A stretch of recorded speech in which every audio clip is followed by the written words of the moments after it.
everybody and welcome back to my YouTube channel. Not a very aesthetic background, but time is short today and this is probably the only day that I can get this video done. So we're going to do it. A quick fire questions on my button phobia. So this is questions that I regularly get asked and I want to share it with you. So if you have the same phobia or a similar phobia, maybe you'll relate. If you don't and you don't quite get it, hopefully you'll understand, and feel free to put your questions in the comments down below as well. I'm always happy to answer any questions. So yes, let's get started so I can take this crusty dusty makeup off and wash this wet sweaty hair.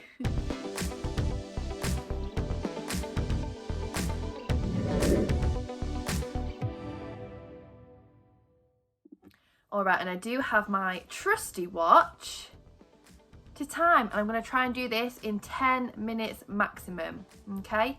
Starting from now. When did it start? So literally the day that I was born, I think I had the button phobia, the fear of buttons. I remember my first memory being at the age of 3. Well, I think it was the age of 3. My mum thinks I was 9 months old, so I don't know. But yeah, which we'll probably go on to in the next question, so I won't bore you with repeating myself. But yeah, ever since I've been born and ever since I could talk, that's when everybody knew that I had a phobia of buttons. Why do you think you have it? Okay, so I think there's different reasons now, but I'm just going to label the main one that really does sound very alike. So I moved into a new house when I was 9 months old with my mum, and I mean it was a very eerie house anyway. The feel that I remember of it, it wasn't like homely. But yeah, I had this best friend that was a boy, and he had like a condition where he drooled quite a lot. He had a lot of saliva running down onto his clothes, and he often wore buttoned tops. So I think it kind of stems from that, because I am a bit funny with spit. Do you know, if someone's talking and they've got spit on the mouth, it makes me feel uncomfortable. If I have spit on my mouth or even around my lips, if I've licked my lips, I have to wipe it. If I drink a drink, and it doesn't even have to be water, like my coffee, you get the little droplet come down, I have to wipe it. It's just something that I've always done. So them habits and that memory of that time, and he was my best friend, like I hung around with him, yeah, it was all to do with that really. I think it's obviously not confirmed, and I've stopped my timer. Next question, has therapy cured it? So for those that know, I've been in therapy for 2 years because of my dance movement psychotherapy course. I will end up going on to carry on doing therapy because I think it's perfect for personal growth, and I feel like even the happiest person still can benefit from therapy. You just have to find the right therapist and therapy for you. So yes, well, it's not about curing it. Like, I put off talking to my therapist about it for a long time because I didn't want her to cure me. I just was curious about it, wanted to know where it stemmed from, and it started from there. Then I spoke about it with my therapist because I was doing an IS module, independent scholarship module, which was all about our own sort of question, our own sort of personal aspect of us that we want to research. So I of course delved into my button phobia and my performance around it, but I could do a whole different story on that. But yeah, in my therapy session, I mean probably a year lots, right towards the end, because we've had a little bit of a break, I actually sat with a button in the room with my therapist, and then she slowly moved it closer and closer, and there was times where I was dysregulated and feeling anxious and avoidant and everything. I wasn't breathing properly, but she then like helped me to get regulated. We worked together, and it was more about becoming regulated around it, because that's what I struggle with in public places, and I hold a lot of tension in my body, and it's just really not good. But yeah, it was more that session, and like going forward, like I will never be wanting to ever be wearing them. out of choice and being comfortable. But it's just being able to be in public areas. Like I can imagine my wedding day. I want to be feeling relaxed and calm, and not just because of the alcohol kind of suppressing all of the worries about the buttons in the room. Like I want to be okay, and not aching the next day and feeling like a bus has hit me, or like deprived of my energy levels, because it doesn't do well then for my personal life and my work life as well. But yeah, it was more about like building my tolerance around it, and I'm still working on it. I can take you on that journey with me if you like. Let me know in the comments down below. So basically, it will never be cured because I don't want it to be fully cured. Like there's a fear of letting the phobia go, which we've also figured out in therapy. And do people around you understand it? Well, no. All my life I've kind of been like making a joke out of it because other people find it funny, and then from being in therapy and being on this dance movement psychotherapy course where there's people training to be therapists, and they're have a bit more empathy for me and my phobia.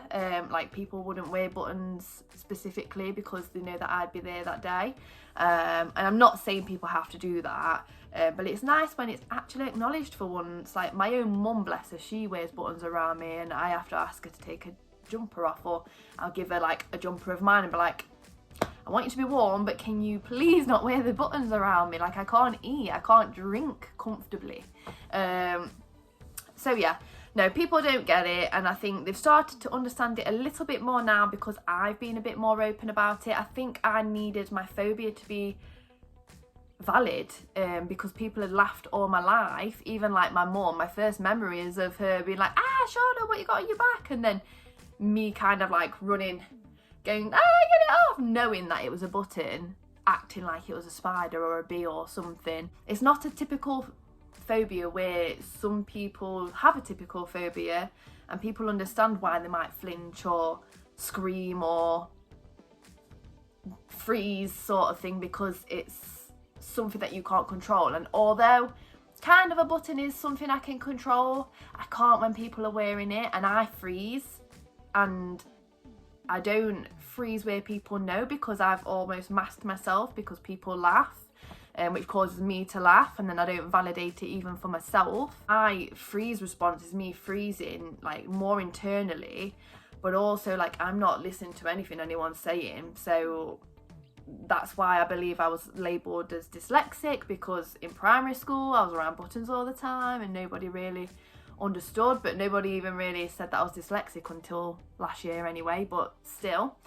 And then I just think like it's held back with so many connections with people as well, because I'm almost holding back. And that's what someone on my course said when we was kind of like giving each other bits of feedback and stuff around like the group environment and whatnot.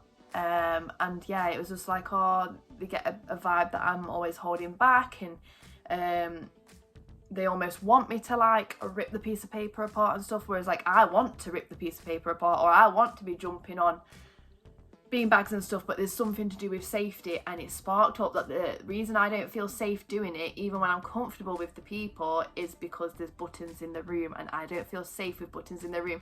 And then through therapy, I've also realised, like, when I was a child and I was in unsafe environments, I wouldn't necessarily project my anger, my frightened little self onto the person, because it's too confrontational. And if anyone knows me, I hate confrontation. I'm getting better at it when I know I'm right, but I always tell myself I'm wrong.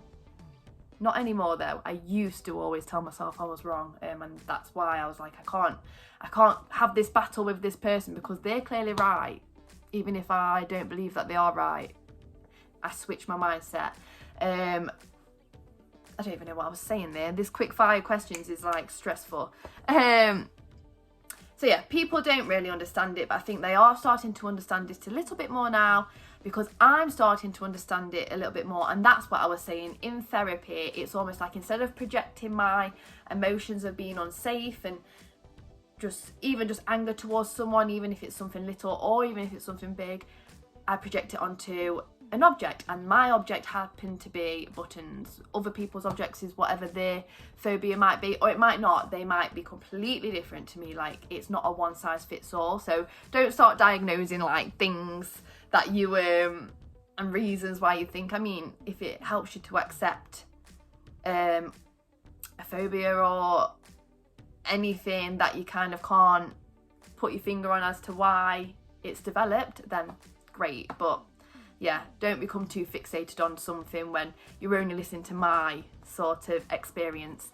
And the last question, I've already answered it. Do you think you'll ever get over this fear?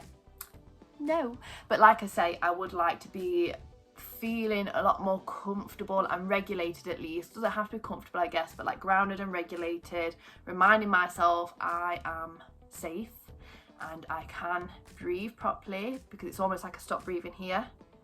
And I won't open my mouth because of the wetness, like that my old best friend, my old little boy best friend when I was younger.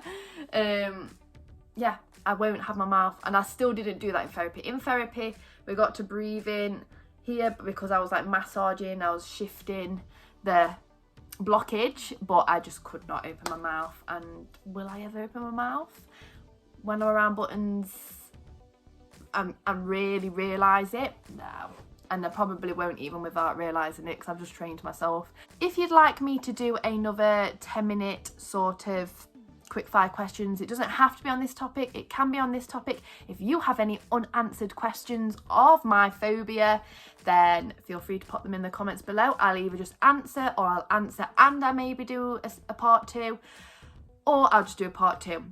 Let me know what you would like. I'm pretty much at 10 minutes. Maybe I won't actually time myself next time, because that was stressful.